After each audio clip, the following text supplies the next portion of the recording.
ಮೊಟ್ಟೆಗಳನ್ನು ಏಕೆ ತಿನ್ನಬೇಕು? ಮೆದುಳಿನ ಬೆಳವಣಿಗೆಗೆ ಸಹಕಾರಿಯಾಗಿದೆ. ಉತ್ತಮವಾದ ಕೊಬ್ಬನ್ನು ಹೊಂದಿದ್ದು ಹೃದಯದ ಆರೋಗ್ಯವನ್ನು ಸುಧಾರಿಸುತ್ತದೆ. ಕಣ್ಣಿನ ಆರೋಗ್ಯವನ್ನು 50 ಗ್ರಾಂನ ಒಂದು ಮೊಟ್ಟೆಯಲ್ಲಿರುವ ಪೌಷ್ಟಿಕಾಂಶಗಳು: vitamin D 1.60 microgram, vitamin B 12, sodium 71 milligram, carbohydrates 0.69 milligram, magnesium 5 milligram. ನೀವು ಮೊಟ್ಟೆ ತಿನ್ನುತ್ತೀರಾ? ಮೊಟ್ಟೆಯ ಪ್ರಯೋಜನಗಳು: ನಾವು ದೈಹಿಕವಾಗಿ ಚೆನ್ನಾಗಿ ಬೆಳೆಯಲು ಸಹಾಯ ಮಾಡುತ್ತದೆ. ನಮ್ಮನ್ನು ಬಲಶಾಲಿಯನ್ನಾಗಿ ಮಾಡುತ್ತದೆ. ನಾವು ನಮ್ಮ ಕಣ್ಣಿನಿಂದ ಉತ್ತಮವಾಗಿ ನೋಡಲು ಸಹಾಯ ಮಾಡುತ್ತದೆ. ನಮ್ಮ ಮೆದುಳು. ನಮಸ್ಕಾರ ಸ್ನೇಹಿತರೆ, ನಿಮ್ಮೆಲ್ಲರಿಗೂ ತಿಳಿದಿರುವಂತೆ ನಮ್ಮ ಬಿಸಿ ಊಟದ ಸಮಯದಲ್ಲಿ ಪ್ರತಿದಿನ ಮೊಟ್ಟೆಯನ್ನು ನೀಡಲಾಗುತ್ತಿದೆ. ಇದು ನಾನು ಪಲ್ಲವಿ 10ನೇ ತರಗತಿಯಲ್ಲಿ ವ್ಯಾಸಂಗ ಮಾಡುತ್ತಿದ್ದೇನೆ.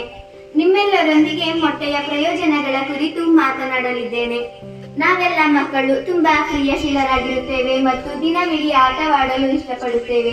ಆದ್ದರಿಂದ ನಮಗೆ ಹೆಚ್ಚಿನ ಶಕ್ತಿಯ ಅಗತ್ಯವಿರುತ್ತದೆ. ಮೊಟ್ಟೆಯು ನಮ್ಮ ಮೆದುಳಿನ ಬೆಳವಣಿಗೆಗೆ ಸಹಾಯ ಮಾಡುತ್ತದೆ. ನಮ್ಮ ಮೆದುಳು ವೇಗವಾಗಿ ಬೆಳೆಯುತ್ತಿದೆ. ನಮ್ಮ ಅನೇಕ ಅಗತ್ಯಗಳನ್ನು ಇದು ಸಹಾಯ ಮಾಡುತ್ತದೆ. ಉದಾಹರಣೆಗೆ ಓದುವುದು, ಬರೆಯುವುದು, ಹೊಸ ವಿಷಯಗಳನ್ನು ಕಲಿಯುವುದು ಇತ್ಯಾದಿ.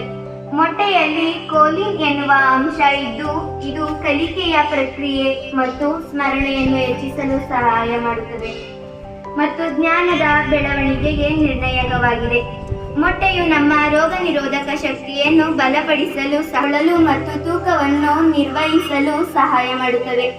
ಮೊಟ್ಟೆಯಲ್ಲಿರುವ ಪ್ರೋಟೀನ್ ಮತ್ತು ಕಾರ್ಬೋಹೈಡ್ರೇಟ್ ತಿಂಡಿಗಿಂತ ಜೀರ್ಣಿಸಿಕೊಳ್ಳಲು ಹೆಚ್ಚು ಸಮಯ ತೆಗೆದುಕೊಳ್ಳುತ್ತದೆ. ಆದ್ದರಿಂದ ನಾವೆಲ್ಲರೂ ನಮ್ಮ ದಿನನಿತ್ಯದ ಆಹಾರದ ಭಾಗವಾಗಿ ಮೊಟ್ಟೆಗಳನ್ನು ತಿನ್ನಲು ಪರಸ್ಪರ ಪ್ರೋತ್ಸಾಹಿಸೋಣ. ನಾವೆಲ್ಲರೂ ದಿನನಿತ್ಯ ಮೊಟ್ಟೆಯನ್ನು ತಿನ್ನುತ್ತೇವೆ. ನೀವು ಕೂಡ ಮೊಟ್ಟೆಯನ್ನು ತಿನ್ನಿ.